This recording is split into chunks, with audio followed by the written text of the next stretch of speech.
Yo, what is going on, guys? It's your boy Russ back again with some more Madden 19 Ultimate Team. This episode number 66. In the previous episode, we did end up getting a couple more wins, and we are 5-0, or no, 4-0, not 5-0, not quite yet.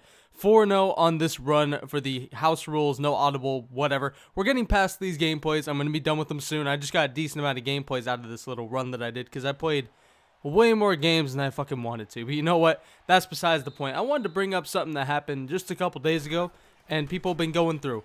The new patch for Madden 19 is absolute shit. I don't know what they fucking did to the run game, but it is buffed like crazy. You know, these games aren't like that, but every fucking play I run, if a quarterback gets sacked, I watched Gut Fox's video on it, but I've seen it. My quarterback gets sacked, and he gets thrown forward like 4 yards.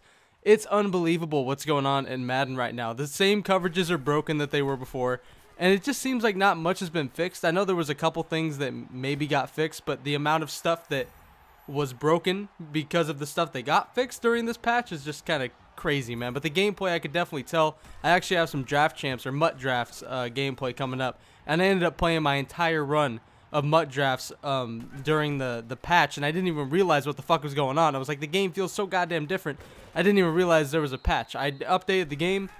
I didn't even notice. I don't know, man. But you know what? The gameplay is really weird right now. And, yeah, let me know what you guys think of it. I know right now pretty much the entire community is going nuts over it, saying that it's pretty shitty. One of the worst patches, and it's definitely needs to be fixed. So, you know, we'll see what happens with that. But anyway, man, getting into this game, up 7-0. We did end up scoring with Todd Gurley on a decent play. I think it was about 25, 30 yards or so. Brian Dawkins ends up getting the pick. Brian Dawkins will be playing his last couple games as well as Otto Graham. You know, Brian Dawkins played pretty well for us. He didn't make any huge plays. He just made the right plays, which is fine. It's just that, I don't know, there was a couple players that I wanted, and I ended up pulling somebody. So Brian Dawkins was kind of the odd man out. As Todd Gurley, he does the Todd Gurley thing, reels in that fish, and you know what? Drinks the fish? I don't know what that was, but you know what? 2-point conversion. We go ahead and go for the flat route to Todd Gurley, and he drops that one. So you know what? Whatever. I was trying to force rage quits. We went for 2, just try to make it 15-0 for really no reason. I mean, I'll be honest, it was really for no reason. But you know what? It is what it is right here. 2nd and 13, he does chuck it up. It gets batted away. Now, 3rd and 13, obviously not the easiest position for him to be in. But you know what? He's in it, man, and he ends up trying to fire a dot, and it's picked off by Richard Sherman, man. Sherman plays really well at the number 1 corner spot for us. Unfortunately, he cannot take it all the way. Thought I had a scene, but Franco Harris comes out of nowhere and gets us. Sherman's played good, man. And you know what? Who else has played good is Calvin Johnson. Pretty goddamn solid, man, as he ends up finding his way into the end zone, man. That was a hell of a run.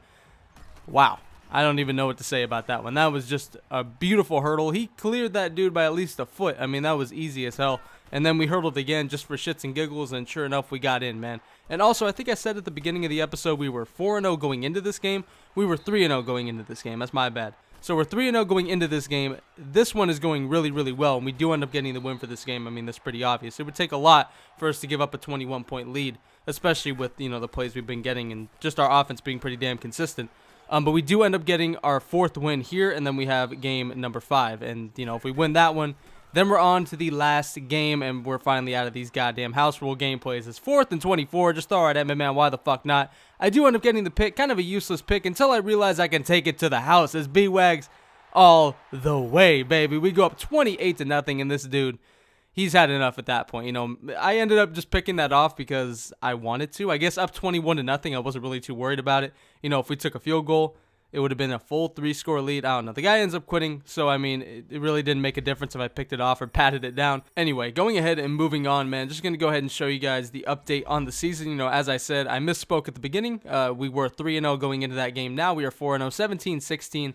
Or 17-15, 17-0, and then a couple other scores that I just missed. But you know what? Going into this game, we are going for 5-0. As I said, this guy is Leighton Vander Esch, Donovan McNabb, and Ray Lewis. So a pretty solid team right there. He does have Sprinter. I don't know if I'm going to invest in Sprinter. You know, honestly, I feel like it would be worth it. But just the amount of training that it costs, it's like, I would rather just save it. I don't know. I'm kind of stingy with that, man. I've been getting more and more stingy. Like, are these chemistries even worth it? I feel like chemistries are just too much this year, man. You know, there's too many chemistries. I feel like after using a bunch of the red chems and people pointing out to me that they don't work, my boy Fumble Forcer ended up showing a play, or pointing out a play in the game where Bobby Wagner ended up not being a secure tackler. Basically, they ended up breaking his tackle. So I don't even know if red chems work. There's only a couple of them that I know work very well, and that's really conductor and playmaker.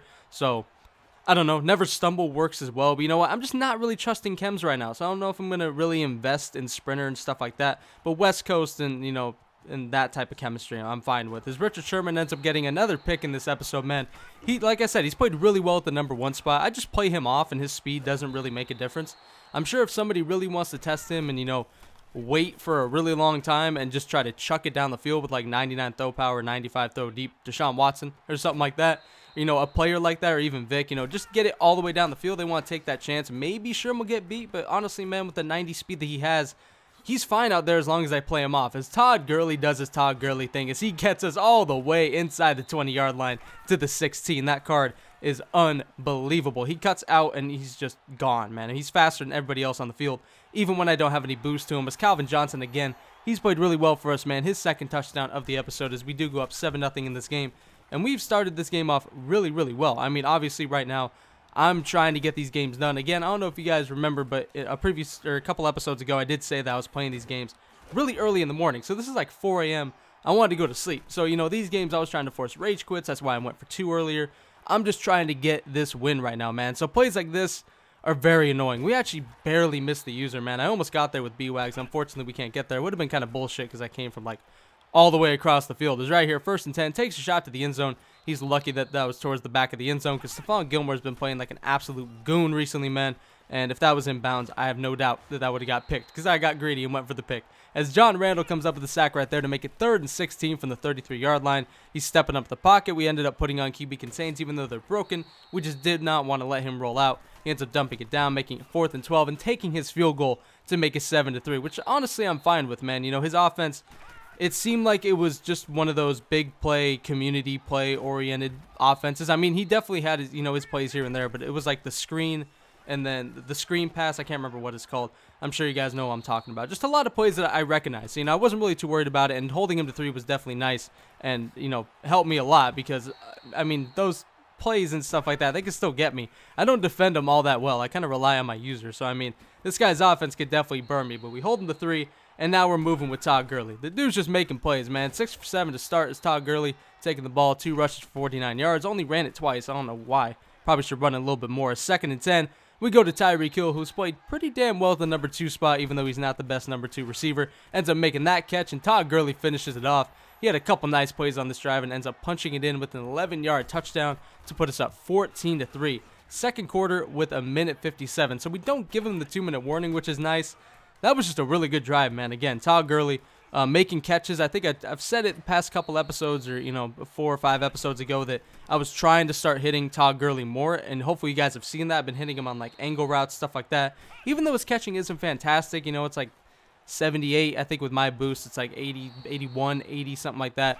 So, I mean, it's not great, but if he can make the catch in the open field, it's basically like a handoff. I just got to give him the ball. So, I mean, that's really just what I've been doing. It's 4th and 9. This dude does try to go over the middle to George Kittle, and nothing is doing, man. That was just dead on arrival. I mean, there was really nothing for him to do. He was plastered. He would have had to get a lucky-ass, possession catch or something like that. But 1st and 10, we do end up getting sacked by Ryan Shazier. This guy starts sending more pressure. I think at this point he was just like, I need to get this ball back. Is right here, playmaker. So glitchy, man. The reason I wanted to start playing some MUT draft stuff like that is because I heard it's the most pure, classic Madden type mode.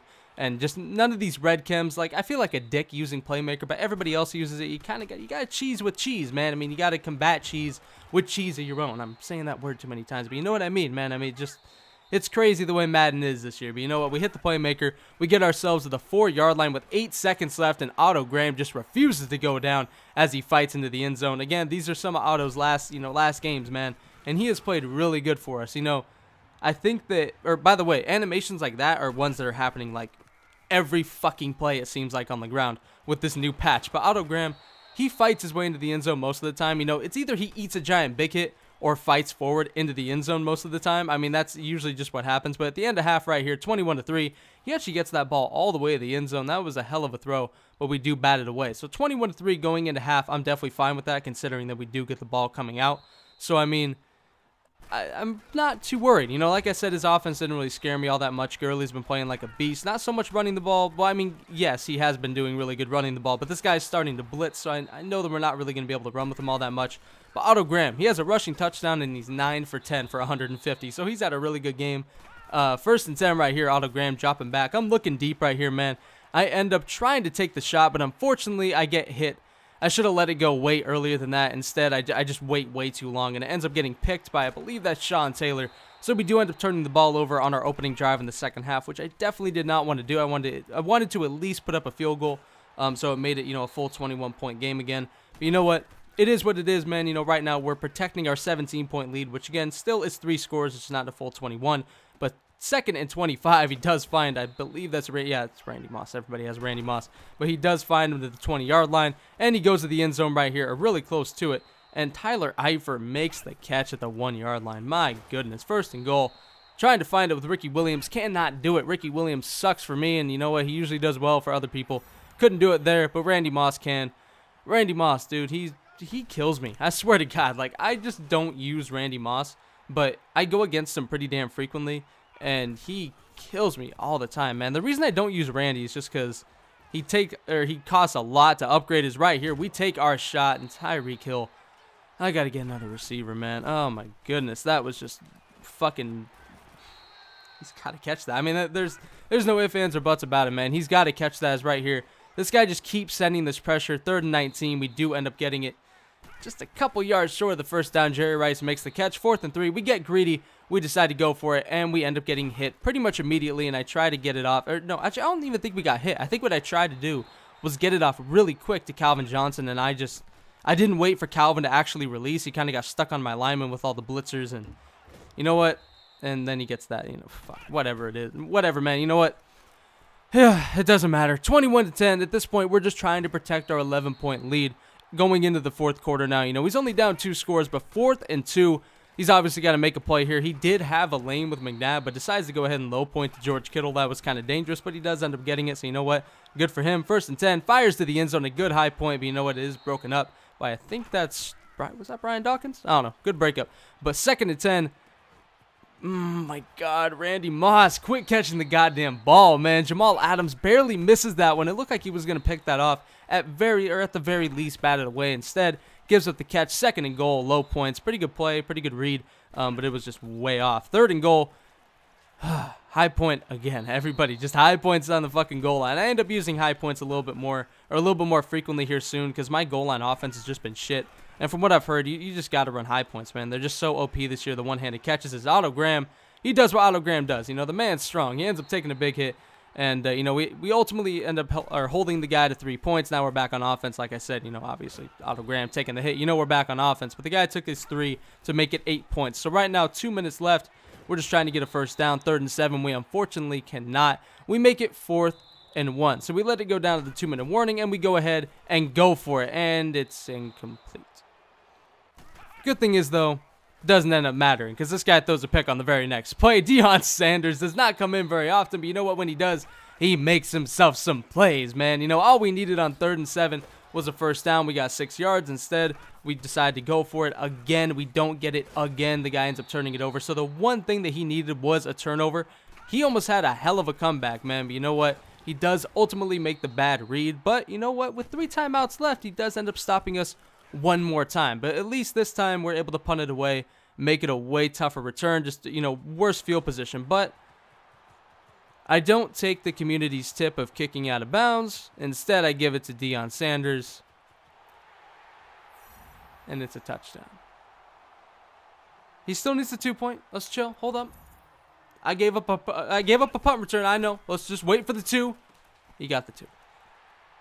Motherfucker. Okay. I fucked that up. I really fucked that up, dude. I played like shit. I played risky. I played greedy. I was trying to end the game. Instead, I keep it alive for this dude. Even when he gifts us back a pick after we waste the game basically going for it on 4th down, we're tied. 50 seconds left. We got to put together a drive. We got to get down the field. We have to get a fucking field goal, man. There's no ifs, ands, buts about it. We have people wide open down the field. I'm not making the throw until finally I find Doug Baldwin, he makes the catch inside the 15 with 16 seconds left.